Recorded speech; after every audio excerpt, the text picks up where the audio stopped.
What kind of relationship did you two have? We were just very, very close spiritually ourselves. How did he reach out to you in the first place? He came and found me in a crazy way, Chaka Khan recalls. In your hometown? No. In San Francisco, actually. From the outside, it looked like a casual story between two legends. But the way Chaka tells it, the connection between her and Prince was never just professional. It was spiritual, something that went far beyond music charts and sold-out arenas. Years later, after Prince turned his back on the church, the people who had known him best began to notice things they could not explain away as eccentricity. These weren't random rumors. They were patterns. His closest friends say that his personality shifted almost overnight. The man who once glowed with mischief and fearless confidence became withdrawn, suspicious, and physically fragile. He locked himself away for long stretches of time. Whispers followed him about sudden collapses, panicked calls, and quiet emergencies that never made the tabloids. According to Chaka Khan, Prince didn't simply walk away from religion. He stepped into a spiritual no-man's land, a place where guilt, fear, and pain circled him relentlessly with no clear path back to peace. Relationships fell apart. His body began to fail. Even though he had avoided modern medicine for years, he grew dangerously dependent on prescription painkillers. People who loved him started asking a question that no one wanted recorded on camera. Was Prince being punished? Or was he slowly destroying himself after cutting loose from the only spiritual anchor he had ever known? Chaka Khan would later suggest that what Prince endured in those years was not freedom at all. It was torment so deep she believed it was worse than death. This file traces the dark chain of events that followed Prince's break with the church, and why some people believe the price he paid was never meant to be survivable. Chapter 1: Prince, the Church, and the Conflict 1960s-1980s.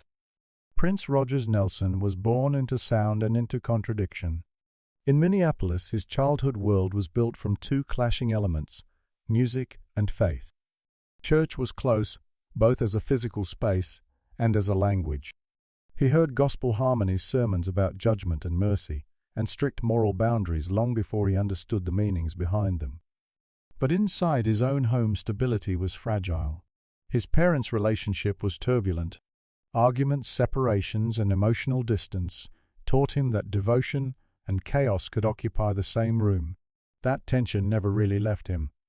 It turned into fuel. From a young age, Prince seemed to have a restless inner life. He was disciplined, intensely private, and painfully sensitive to being judged. Music gave him the one thing reality did not control. He could build entire worlds from soundband rules and rewrite stories in real time. Faith, especially organized faith, did the opposite. It offered rules that felt immovable. Even as a teenager, Prince was being pulled in three directions at once: belief, desire, and freedom. He wanted God. He wanted sex. He wanted to create without needing anyone's permission. Trying to reconcile those forces didn't just influence his life. It became the blueprint for it. When he broke into the mainstream in the late 1970s and then detonated across the world in the 1980s, the private struggle turned into a public spectacle. Albums like Dirty Mind 1999 and Purple Rain didn't just hint at sexuality. They scented it.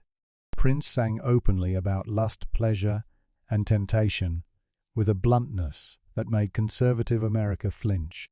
On stage, he blurred gender lines, shredded modesty, and refused to apologize. For countless fans, especially young black listeners, it felt like liberation. A black man owning his body, his desire, and his weirdness without begging for approval. But for others, particularly inside conservative churches, it felt like an assault.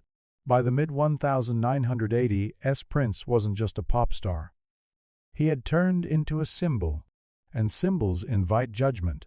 Pastors preached entire sermons with his lyrics as Exhibit A. Religious commentators used his videos as proof that black music had lost its way.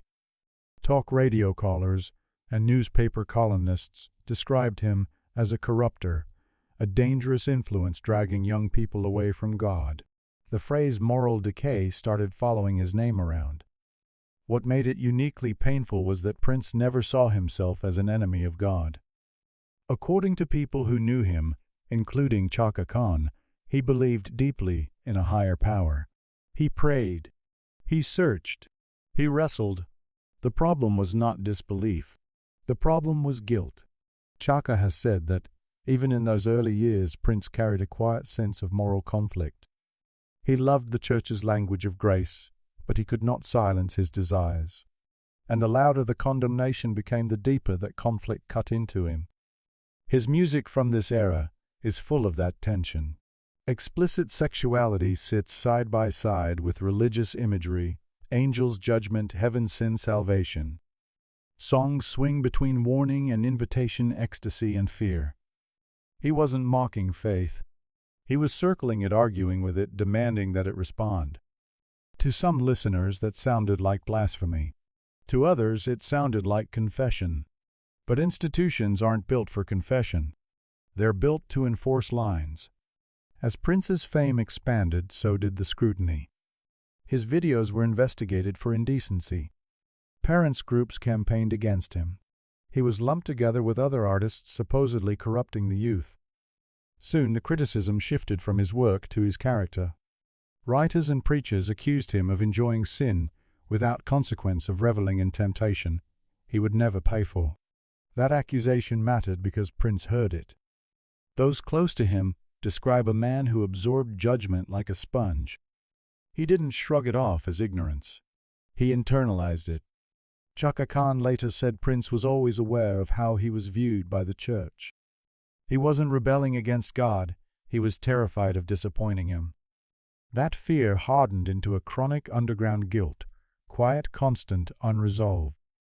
By the late 1980s, Prince was at the absolute height of his creative power, but the conflict inside him was intensifying. Success didn't quiet the accusations. It amplified them. The more visible he became, the more he was held up as an example of excess, of temptation, of what not to become. For a black artist raised in and around church culture, that kind of spiritual judgment carried extra weight. The church wasn't just an institution. It was community, family, identity. And Prince felt himself drifting away from it. His estrangement did not look like teenage rebellion. It looked like exhaustion. Interviews from that time show a man more guarded, sidestepping questions about religion, refusing to be trapped in the role of either saint or villain. His answers grew shorter, more elusive, as if he were protecting something fragile inside himself. But the pressure never let up. By the end of the decade, Prince stood between two demanding forces. The church wanted repentance. The music industry wanted provocation. He tried to satisfy neither, and ended up satisfying no one, including himself. This is where the conflict stopped being an abstract theme and started becoming dangerous. Chaka Khan would later describe this period with terrifying clarity. Prince, she said, wasn't rejecting God. He was wrestling with guilt, the belief that his desires made him unworthy, that his creativity itself might be sinful, that he could only be one of two things, holy or damned. That fight did not close with the 1980s. It escalated. The conditions were set for a break that would change everything.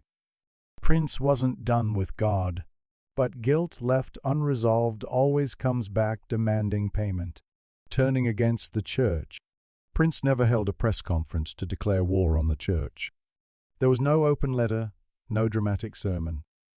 His break came in fragments, missed meetings, quiet refusals, doors that stopped opening. By the early 1990s, people who knew him well began to notice the pattern. His relationship with organized religion wasn't strained anymore. It was hostile. The guilt that had once driven him toward the altar was now driving him away from it. Friends and collaborators from that era say Prince started speaking openly in private about how religious authority had shaped his shame. He questioned why desire was automatically labeled sin, why his art was treated like a moral problem, why faith seemed to ask for submission instead of understanding. To him, Church no longer felt like shelter. It felt like surveillance. He believed that religious systems, especially those surrounding black communities, relied on fear, fear of hell, fear of being cast out, fear of losing family and community if you stepped out of line. And he saw that fear following him everywhere, in interviews, in reviews, in fan conversations, where strangers felt entitled to evaluate his soul. For the first time, he refused to participate. He began openly rejecting any form of moral oversight. He wouldn't sanitize lyrics or imagery to appease religious critics. He bristled when interviewers tried to pin his songs to neat spiritual narratives. In private, he reportedly called the church an institution that confused control with holiness. That choice didn't bring him peace. It made him a target. Religious fans who once defended him as complicated but still faithful started to pull away. Some labeled him arrogant. Others insisted he had turned his back on God completely. The same communities that once claimed him now used him as a cautionary tale. The tone shifted from concern to condemnation. Prince noticed every inch of that change. Friendships cooled. People he'd known for years approached him with a new stiffness, as if waiting for him to repent. Invitations dropped off. Calls went unanswered on both sides. Inside his own mind, something hardened. Those around him say he began keeping mental lists, who could be trusted, who could not. It wasn't delusion. It was disappointment. He felt watched, not loved. Professionally, his need for control spread across everything. Collaboration stalled or dissolved without explanation. Studio sessions grew more closed off. People who once wandered in and out of Paisley Park found themselves shut out. Where he used to feed off creative exchange, he now preferred total command. Friends described him as withdrawn and guarded yet restless. He wasn't trying to balance faith and desire anymore. He was trying to outrun the shame that faith had embedded into him. But running from something and resolving it are not the same. As he stepped away from the church, the freedom he imagined never arrived. Instead, he found himself alone with unanswered questions about morality, forgiveness, and whether he had crossed some invisible boundary he could never return from. The church had at least offered a framework, however painful. Without it, there were no rules, but there was also no absolution. Those close to him say he began seeing judgment even when none was spoken. He analyzed motives. He reread conversations. He braced for criticism that sometimes never came. Defensiveness became a reflex. People he once confided in were held at arm's length. In trying to escape the cage of religious judgment, Prince had built another cage, this one made of mistrust. At the same time, personal strain intensified. Romantic relationships became more volatile. Commitment felt like a trap. Vulnerability felt like a risk he could not afford. According to those who watched him up close, he longed for unconditional acceptance, but had been trained to expect the opposite. By the mid-1990s industry, insiders began whispering about a change that went beyond fashion or sound. Something in Prince's energy was different. He was still brilliant, but more rigid, less playful, slower to laugh. In those conversations, the word curse started appearing not as superstition but as shorthand. People didn't mean literal demons. They meant consequences. They saw a man who had severed a painful spiritual bond without finding anything to replace it. Chaka Khan would later frame it, simply this was the moment Prince stopped fighting the church and started fighting himself. He shut down religious questions in interviews. Faith became a subject he would not touch. When pressed, he deflected. The topic wasn't healed. It was sealed. Underneath, the tension between refusal and regret simmered on. Prince had broken free from external religious control, but he had lost the only structure that once gave his guilt somewhere to go. With nothing left to absorb it, that guilt turned inward. What followed: failed relationships, mounting pain, dependence on pills, and a death that shocked the world didn't feel like a lightning strike. It felt like a slow, relentless collection of unpaid spiritual debts. The curse begins: scandals and private collapse, late 1990, 2007. By the late 1990s, the shift around Prince was no longer just spiritual. It could be felt in the room before he even spoke. People who worked with him during this period said the atmosphere changed. There was less laughter, more rules. Longer silences. The man who once thrived on intimacy jokes and spontaneous jam sessions started moving through his own home like someone guarding a sensitive perimeter. The first cracks showed up in his private life. His marriage began to strain under pressures that never fully showed up in public. Friends recalled arguments about boundaries, control, and trust, arguments that ended without resolution and left the air heavy. When the relationship finally collapsed, it did so quietly. There were no screaming tabloid headlines, no messy public divorce spectacle. But those close to Prince said the fallout was devastating. He pulled back even further, as if every failed bond proved his fear that being fully known meant being judged or abandoned. Around the same time, whispers started about secret relationships. These weren't splashy affairs designed for gossip sites. They were whispered in studio corners and back offices, brief connections, intense attachments, then abrupt disappearances. People who watched this pattern unfold described a man searching for comfort while afraid of exposure. He wanted closeness without scrutiny, love without having to hand over his vulnerabilities. That combination simply doesn't exist. As relationships fell apart, his need for control deepened.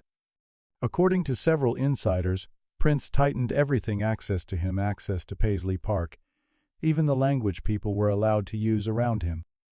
Guests described the compound as highly controlled spontaneity, gone doors kept, closed cameras, restricted conversations watched. Some collaborators stopped coming by. Others were quietly phased out. It didn't look like a power trip. It looked like fear disguised as order. Then came the event that shattered any fragile balance that remained. In October 1996, Prince and his wife lost their newborn son to a rare genetic condition. Publicly, the world barely heard about it. Privately, it was a detonation. Friends said that the grief altered him in a way nothing else had. He didn't process it out loud. He imploded. According to people who spoke with him, Prince began circling one idea over and over: payment. He wondered if this loss was punishment. If his earlier choices, his explicit music, his resistance to religious authority, his break from the church, were now being repaid in the cruelest